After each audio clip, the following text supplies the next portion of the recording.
They skipped my wedding like it was a dentist appointment, and suddenly remembered I existed when I pulled up in a $135,000 Porsche.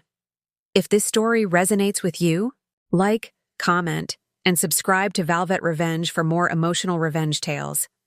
I stood at the altar, bouquet trembling in my hands, scanning the crowd for two faces that never showed.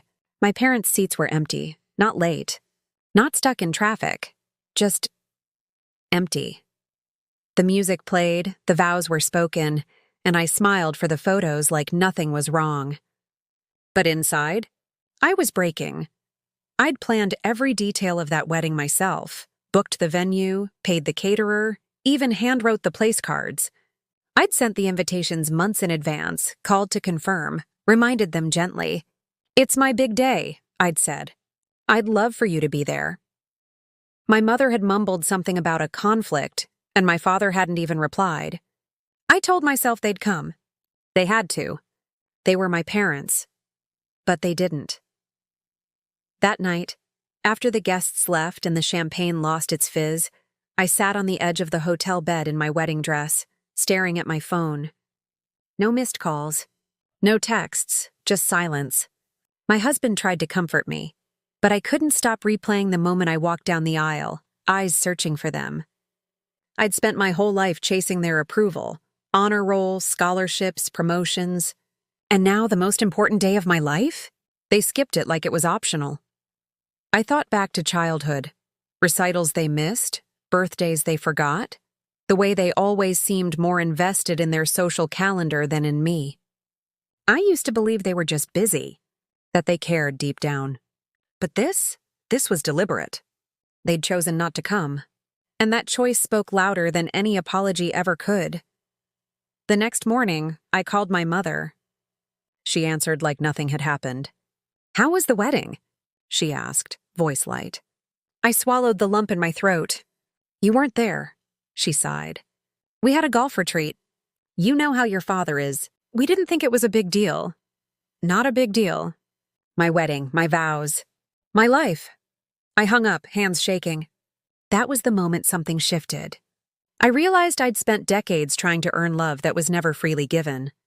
I was done begging, done hoping, done shrinking myself to fit their version of worthy. I didn't know it yet, but that heartbreak would become the fuel for something bigger, something louder, something they couldn't ignore. And when I finally pulled up to their country club in a Porsche 911 Turbo S, engine purring like a lion, they looked at me like I'd risen from the dead. But I wasn't resurrected. I was reborn. I wanted to believe it was a mistake, that maybe they'd gotten the date wrong, or something urgent had come up. But the truth was colder than that. 2 days after the wedding, I drove to my parents' house, still clinging to hope like a frayed ribbon. My mother opened the door with a smile that didn't reach her eyes. "Oh, you look tired," she said, as if I'd just come back from a long shift, not from my own wedding. My father barely looked up from his laptop, muttering something about quarterly reports. I asked them directly. "Why didn't you come?" My mother shrugged. "We had the golf retreat. You know how your father gets when he's committed to something." She said it like I'd missed a dinner reservation, not the most important day of my life. My father added, "We figured it was more of a young people's thing." Didn't want to be in the way. I stood there stunned. No apology, no regret, just excuses wrapped in indifference. Later that week, I called my aunt, Dad's sister. She hesitated before speaking. "Sweetheart, they planned that retreat months ago. They knew the wedding date, they just didn't think it mattered." Her voice cracked. "I'm so sorry." I hung up and sat in my car, hands gripping the steering wheel like it was the only thing keeping me grounded. I thought back to all the times I'd tried to earn their love. The honor roll certificates they never framed. The college graduation they skipped for a business dinner. The birthdays where I blew out candles alone. I found my old journals that night, buried in a box under my bed. Page after page of a younger me begging for attention, writing letters I never sent. "I got an A today, Mom. I wish you'd seen it." "Dad, I won the debate." "You would have been proud." I cried reading them, not because they hurt, but because I realized I'd been chasing shadows my whole life. They didn't forget my wedding, they chose not to come. And that choice was louder than any words they'd ever spoken. I stopped calling after that. Stopped texting. Stopped trying. I wasn't angry, I was done. Done shrinking myself to fit their version of worthy. Done hoping they'd change, they'd made their decision. Now it was my turn. I stopped chasing their love and started chasing my own success. After the wedding, I buried myself in work. I had a knack for branding and digital strategy, so I took on freelance clients, small businesses, startups, even influencers who needed help building their online presence. I worked late into the night, fueled by quiet rage and a hunger to prove I was more than the daughter they forgot. My husband was my rock. "You don't need them," he'd say, rubbing my shoulders as I stared at spreadsheets. "You're building something real." And I was. Within a year, I'd launched my own agency.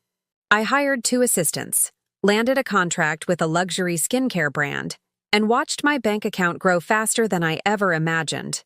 But I kept it quiet. No social media bragging, no family updates. I wanted my success to speak for itself, loudly when the time was right. One afternoon, I walked past a dealership and saw it. A Porsche 911 Turbo S, sleek, silver, unapologetic. I didn't need it, but I wanted it.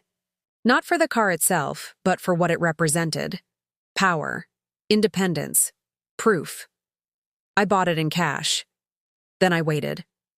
My parents' anniversary party was coming up, a lavish event at their country club, the kind they never missed. I RSVP'd late, just enough to be a surprise. I planned my entrance like a campaign launch. Tailored suit, heels that clicked like punctuation, and the Porsche gleaming under the sunset. I didn't want revenge. I wanted recognition. The valet barely touched the door before I stepped out, heels clicking against the marble like thunder. My Porsche 911 Turbo S gleamed under the country club lights, silver paint catching every stare. I didn't need to announce myself. My entrance did it for me. Inside, the anniversary party was in full swing. My parents were surrounded by their usual crowd, golf buddies, wine snobs, and people who'd known me since I was the quiet one with the sketchbook. My mother wore pearls. My father held a glass of scotch. They looked proud of themselves until they saw me. My mother's jaw dropped. My father blinked like he'd seen a ghost. "Laura?" he said, stepping forward. "Is that your car out front?" I smiled, slow and deliberate. "It is, bought it last month. Business is doing well." Their friends swarmed me, questions about my agency, compliments on the car, admiration dripping from every word. My parents stood frozen, watching the daughter they'd ignored become the center of attention. I let it simmer. I answered questions, laughed politely, and then excused myself. Before I left, I handed my parents a card. No gift, just a note. "This is what you missed. Hope the golf retreat was worth it." I walked out, the Porsche roaring to life behind me. They didn't forget me. They just didn't expect me to rise. The morning after the anniversary party, my phone lit up like it hadn't in months. Missed calls, voicemails, texts from my mother, my father, even my aunt. Suddenly I was important again. "Lunch this week? Let's catch up, sweetheart. We're so proud of you." Proud? Of what, my car? My bank account? My tailored suit and the way strangers admired me? I stared at the screen, heart thudding. The same people who couldn't be bothered to show up for my wedding were now desperate to be part of my glow-up. I didn't respond. For the first time in my life, I had the upper hand. And it felt complicated. Part of me wanted to scream at them, to ask why I had to become someone they could brag about before they remembered I existed. But another part of me, the tired, wounded part, just wanted peace. I didn't want revenge anymore. I wanted boundaries, my aunt called again, voice soft. "They're hurt, Laura. They didn't expect that note." I laughed, bitter and sharp. I didn't expect them to skip my wedding. I started therapy that week. My therapist, a kind woman with warm eyes, listened as I unpacked years of neglect. "You're not punishing them," she said. You're protecting yourself. That sentence changed everything. I wasn't being cruel. I was healing. I stopped answering their calls. I set up email filters. I told my aunt I needed space. My husband supported me every step, reminding me that love isn't earned, it's given freely.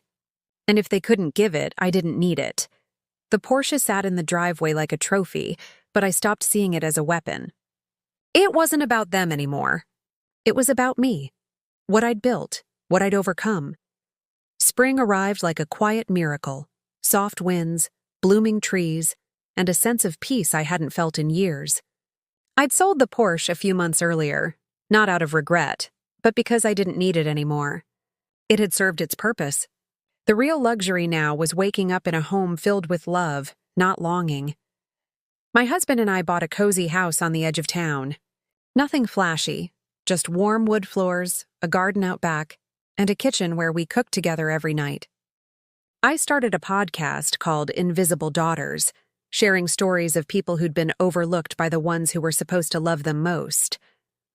The messages poured in, women, men, even teens, thanking me for saying what they couldn't. I wasn't just healing. I was helping others heal too. My parents still tried. They sent birthday cards, forwarded articles about family bonding, even invited me to brunch. Sometimes I went. Sometimes I didn't. But the difference now? I didn't go hoping they'd change. I went knowing I had. They asked once over coffee, "Why didn't you tell us how much it hurt?" I looked at them calm and clear. "I did. You just weren't listening," they nodded, awkward and quiet. And that was enough. I no longer needed their approval. I had my own. I had built something from the ashes of their absence, something strong, something real. My wedding may have been the day they forgot me, but it was also the day I remembered myself. If you enjoyed this story, like, comment, and subscribe to Valvet Revenge. Also, if you have a similar story you'd like to share, drop it in the comments. It could be featured on this channel in a very engaging way.